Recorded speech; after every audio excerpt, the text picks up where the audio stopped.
Bon, les élus présents sur le podium ont déjà bien avancé le sujet. Donc il s'agit bien de mobiliser les élus et les agents, à la fois sur la cause commune qu'est la précarité énergétique, sur la cause, mais aussi sur l'action commune. Donc sensibiliser, non pas former, mais on a bien dit sensibiliser, toute la dimension prise de conscience. La fresque qui a été conçue est puissante pour ça, c'est un très bon outil. Créer des événements, créer des situations concrètes proches, immédiates, qui mobilisent et mettre au pied du mur, en fait, avoir mobilisé des élus sur des situations concrètes repérées. La fresque, elle a le gros avantage de montrer toute la complexité de ce que vivent les personnes, de l'accompagnement qui est à apporter.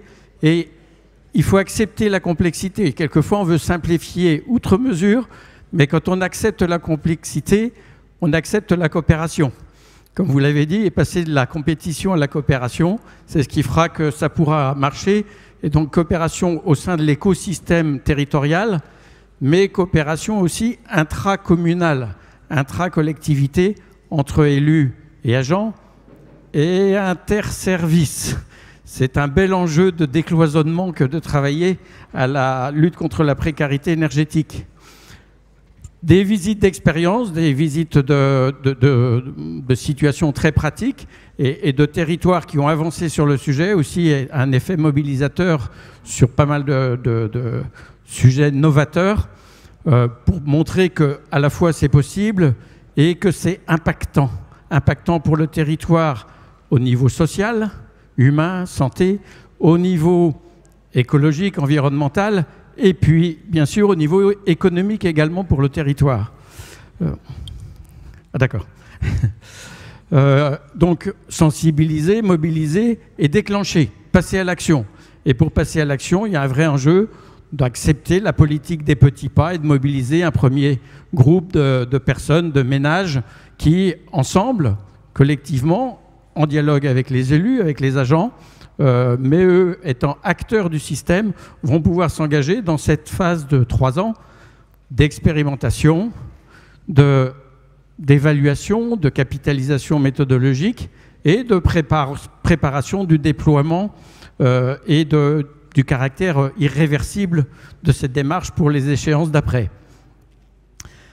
La question du coportage était abordée aussi, et donc la nécessité, au moins en amont, d'avoir partagé une vision, une stratégie commune de ce qu'on veut faire, bien sûr avec le soutien et l'animation légitime de l'ensemblier territorial qui doit être formé pour accompagner ça et jouer son rôle de cheville ouvrière.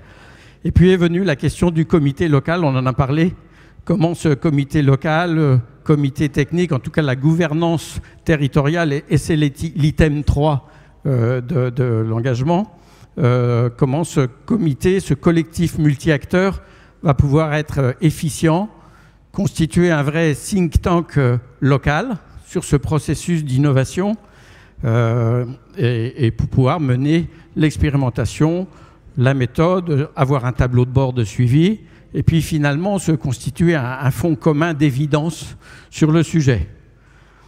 Et j'ai envie de terminer en disant la question est de faire nôtre cette citation de Saint-Exupéry. Ce n'est point dans l'objet que réside le sens des choses, mais dans la démarche. Je vous remercie.